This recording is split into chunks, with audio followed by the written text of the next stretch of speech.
and therefore whatever is applicable for under Companies Act is applicable for listed companies also. There is no doubt and question about it. And finally, 188 is applicable to all types of companies. I think the amendment that is coming up, I think may give exemption to private companies probably, but as of date, since both of them are, they are only talking about companies and not private or public companies, everything is applicable to private companies also. The next question is, Mr. A is a managing director of a private company. There are two directors of a private company, both are also shareholders of the company. How the private company will comply with the requirements of 196 for the appointment of managing director, the provisions of 184, 189 will apply. If yes, how the same will be complied with. There is no prohibition or appointment of shareholders managing director under section 196.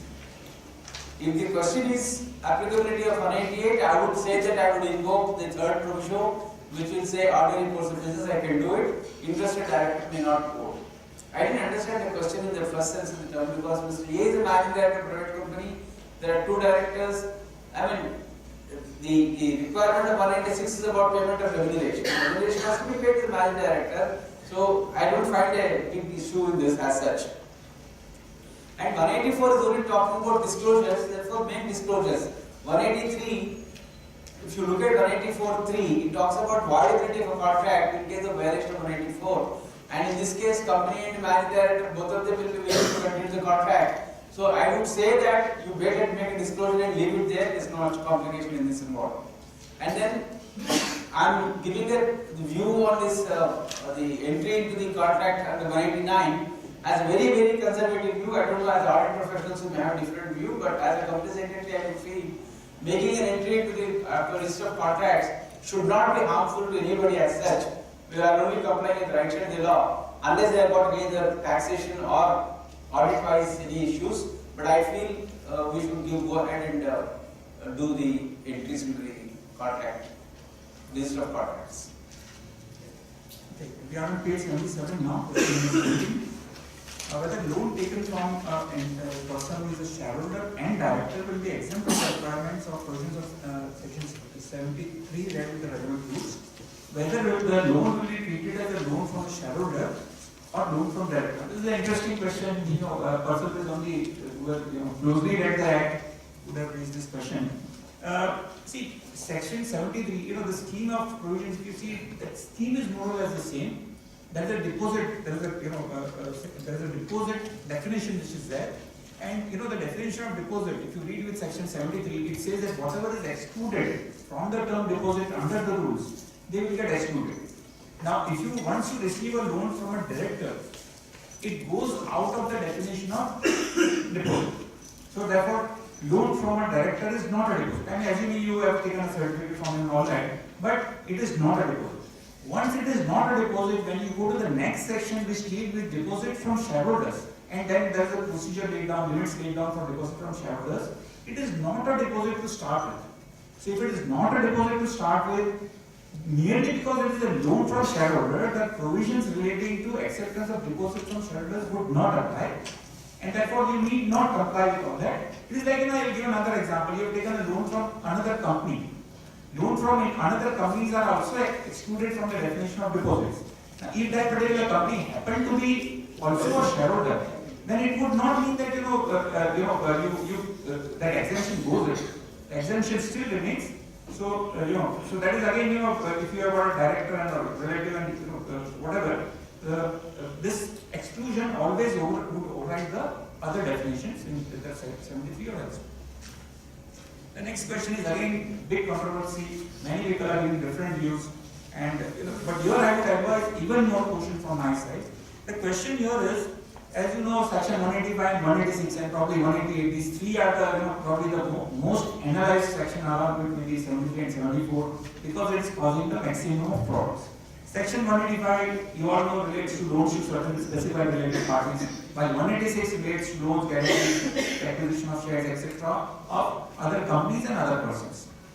The question which is essentially raised is if I comply with the provision of 186, or if I am not required to comply with the provisions of 186, do I also have to comply with the provisions of section 185? Like the example, one example is given in the case of infrastructure companies. To infrastructure companies, there is an exemption under section 186. Now, if their infrastructure company it wants to give loans, which to certain specific related parties, will the provisions of section 185 apply? In the sense that once an exclusion is given. So essentially the question is, do 185 and 186 exclude each other, or they exist at the simultaneous? They exist simultaneously. Means they are overlapping and we have to comply with both. One of the reasons given in the question is, which is used by many councils, at least two councils I know of, saying that section 185 starts with the use of the word save as otherwise provided. Now, does that mean that if a provision has been covered by 186, then 185 will not apply? Essentially, that is the question, because save as otherwise provided, the argument here is that therefore save as otherwise provided, 186 providing something else, so 185 should not. I don't think this view can be possible under any circumstances. So here I will just try to be more strong, because in other places there the law is ambiguous, that can be more than 2 years, but it is US will ticket. I cannot understand how such these 3-4 words would negate section 185 altogether. If you go to see practically negate, if you try to say that if I comply with 186, I should not be required to 185 and 186 operate in two different fields. Section 185 is, for example, giving loan to specified related parties. There is a particular purpose to that. It was there in section 295, the corresponding section. We also had section 186 in the form of section 372A. They always existed together, and there was never a question of that one overriding the other or one taking the other negatively. So I would not agree to the view, or rather I will answer the question that 186, 185 is not excluded if 186 is complied with, or if 186 is exempted from. See, the words used are save as otherwise provided. These words are, I think, copied from section 295 itself. But section 295 used the word save as otherwise provided in subsection 2 of 295. Here there is no such word used, so maybe people are taking that, save as otherwise provided, we should take it 180. Save as otherwise provided, you take any court decisions, you apply any principles of rules of interpretation. We are meant to, it is not a non-obstantive law. It says that if there is any other provision which specifically excludes, like 295.2 specifically excluded 295.1. In that case, there was certain exemptions given, for example, private building. So it was said that these exemptions will apply to 295.1 itself. Here there is no clear cut. If suppose 186 said that notwithstanding anything given in that. So that I think civil. Also the way the question has been worded, it says that 186 allows giving of loans. Actually, 186 does not allow giving of loans. It is your memorandum of association which gives the power to a company to give loans. 185 is just saying that if you give loans, then you comply with these provisions. So you cannot say that there is an enabling provision in 186 and therefore 185 should be overridden. So here, the answer is that 185 and 186 operate in different provisions. 186, the compliance of 186 does not allow you to override 185.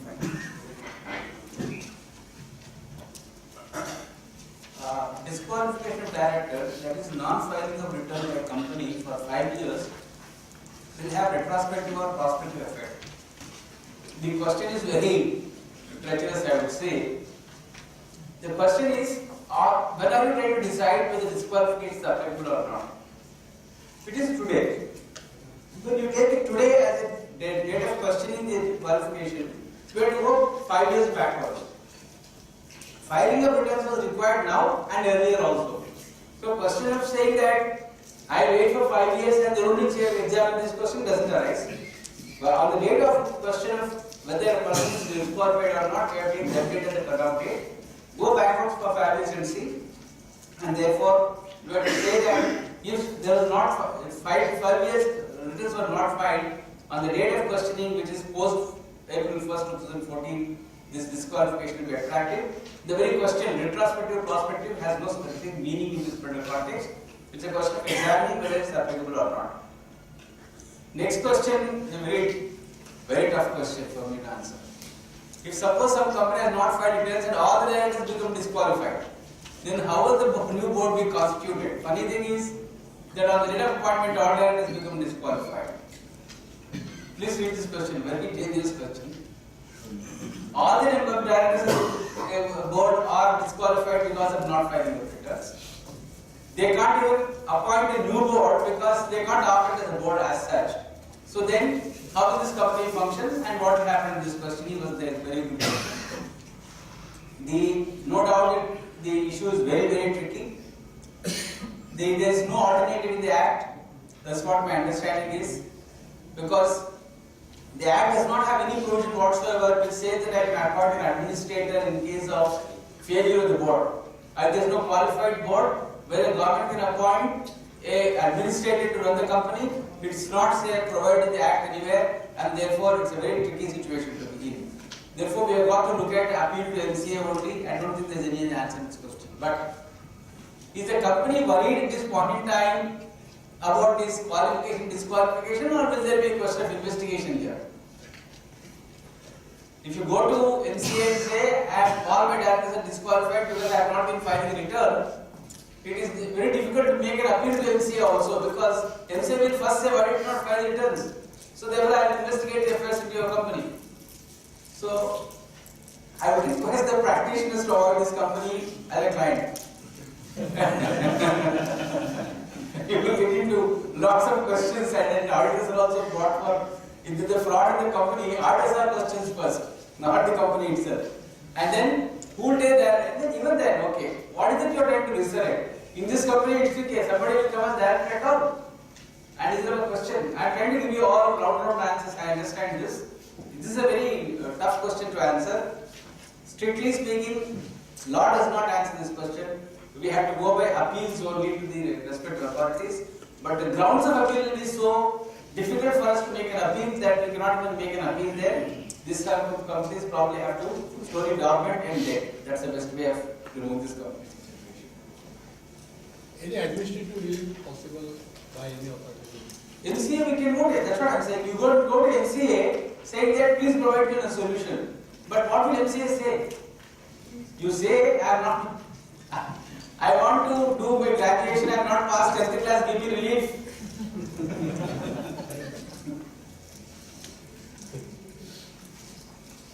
We are on question 19 now on page 78. Now, this and the next question is something which, our Institute of Chartered Accountants and, this is that, we will organize us to look at, some of the wording, because, the question is quite interesting, very clever. It may not have very far-reaching implication, but, it just shows that, how, poor the drafting is. This one and the next question. What the question which has been raised is, very cleverly raised, is that, I'll read out the question. ABC and Company is a reputed chartered accountancy firm. Now, one of the relatives of a partner holds security in the audited company XYZ Limited, amounting to face value of 0.90 lakhs, that is 90,000 rupees. Can ABC and Company, that is a firm, be appointed as a statutory auditor of the company? Will the answer be same if the aforesaid relative holds the securities in an associate company of XYZ Limited? And attention is drawn to the relevant section and rules. So this is a very interesting question, and why I wanted to say is that who is really appointed as the auditor? That's where we have to go back and further, and this is where again the institute will need to clarify, because there are certain ambiguities here. Who is appointed? If I am an individual auditor, then I am appointed, I have to comply with, I should not hold shares, I should not be indebted, I should not have transaction, all those disqualifications is I personally. But if I am a firm, and now as we will see in one of the later questions, again, very interesting question is raised, now we have firms where non-chartered accountants will also be partners. The section says that majority of them should be chartered accountants, but then you could have company secretaries, you could have somebody else also. Who will have to comply?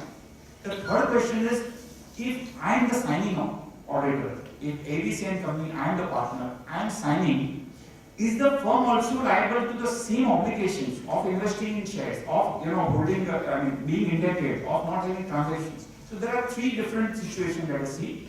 One is the firm liable to this disqualification? Second is are all other partners also liable and their relatives? So signing partner is primarily liable, there is no doubt about it. The question is whether the other partners are also liable and whether the firm has a whole. So like in this particular question, of course the question is not raised, but this related question will come later on, but I just draw attention. Here the question is very simple. The firm has to be appointed, but a partner's relative is holding 90,000 shares. So now the way I read the section is, the appointment is qua a partner. If you read not only the section but also the exemption and the rules, the conditions apply to a person or as a relative, and so on. So person or as relative, it means the individual. the signing partner, because even the section says that if you appoint a firm, there has to be a signing partner. You cannot say that anybody is signing. There has to be a signing partner. So the question is that a partner's relative is holding secret shares of 90,000 rupees.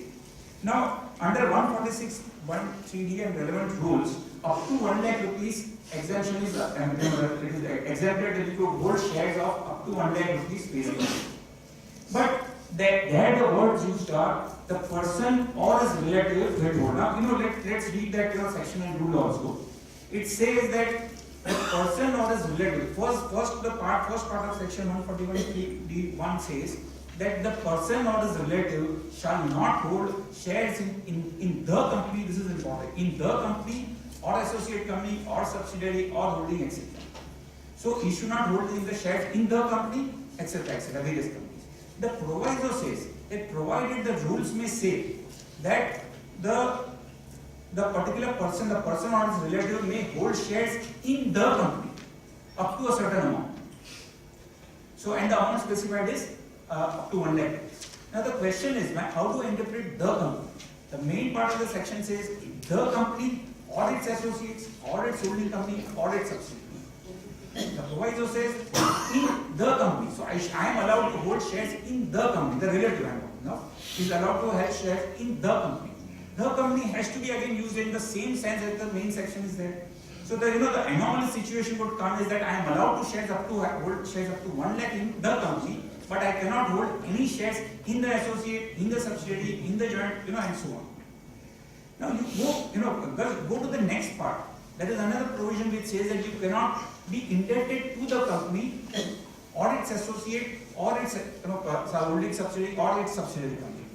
So it says there also the words used are in the company, holding company, etc. etc.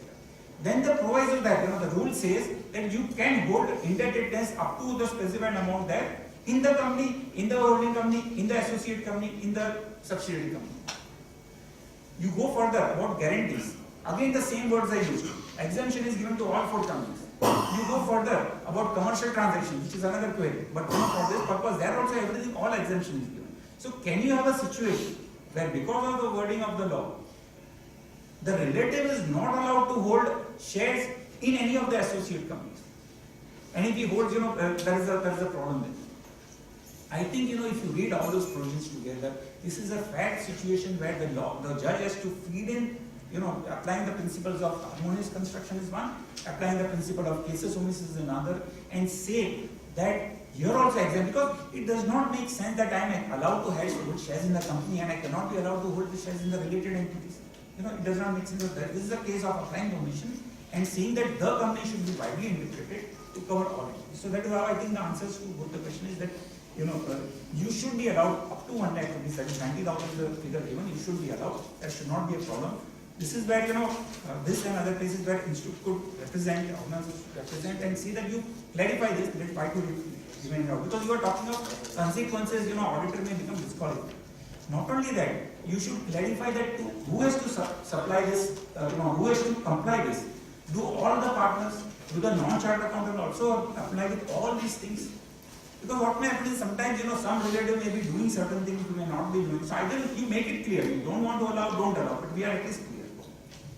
Next question is about, it's a very common thing, if I'm, the question raises that a person, a partner of audit, again, I think the query is raised in interest with a partner. Any partner is holding, is doing transactions with the company. So suppose take so many examples that there could be a listed company which is very small. That is the example is given. So I or my relative, or rather I go to that particular mall. I don't even identify myself as the auditor. I go there, I buy the goods at the MRP. I pay by cash or credit card, whatever, and I come out. Does that disqualify me? Now, obviously not. And as rightly stated there, is that exemptions are given to all things done in the ordinary course of business and at arm's length, and by companies engaged in the business of telecommunication, airlines, hospitals, hotels, and such other similar businesses. So the first part is that can I carry out transactions? Yes, you can carry out so long as these conditions are satisfied. See, I have a fundamental question here also. The words used in the section are business relationship. Relationship does not mean if I go to, let's say, a particular mall and I buy a mobile or whatever, I am not entering into relationship with that person. I am buying a transaction. Tomorrow I go there and buy another mobile for my wife. The third day I go and buy a mobile for my father. I have still not entered into a relationship. I might even take their, a points card which they are giving me. Still I am not entered into a relationship. Relationship is something more. Not doing on-off transactions even if 10 times in a month.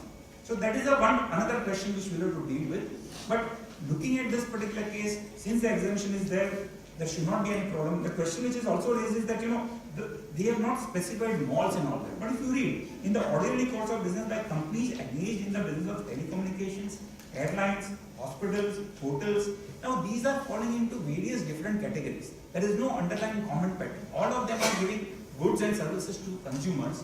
So therefore, such other similar businesses also should be very widely worded. That's why you go to a mall and buy some clothing or mobiles or whatever else. If they are supplying goods or services to consumers, this exemption should apply. Therefore, it should not disqualify. Actually, to just continue on this, we had a very interesting session on thermostat subject, and SEBI was answering this question. The transfer of resources. Transfer of resources is considered as a part of RPT related matters. So, what is the intent and scope of the word transfer of resources? Transfer of resources could be, let us say, we both are company secretaries of two associated companies. My phone charge went off and I borrow his phone to make a phone call to my wife. And it means 1 rupee to be charged by other company secretary's bill which is paid to the company to the extent transfer of resources. That could be one way of looking at it. Or I am going to take the rented premises of that particular other company, it's transfer of resources. The transfer of resources are very far-reaching and hugely wide subject. Then SEBI answered the question saying that we will apply the context, we will apply the principle, we will apply the materiality and examine this issue, not broadly what you call interpretation. So rightly, let us say I am working, I am a director of a company which is also running hotels. I may go to stay there one night as a tourist or whatever. Will there be an association between us? Not really. Not really. It's not a relationship of that sense in the term. I think I agree with you. The question given to me. Mr. K is a political activist in the state of Jharkhand due to his political movement opposed to the ruling party in the state. He is made accused in many cases involving coercion, fraud, etc. In one such case, I think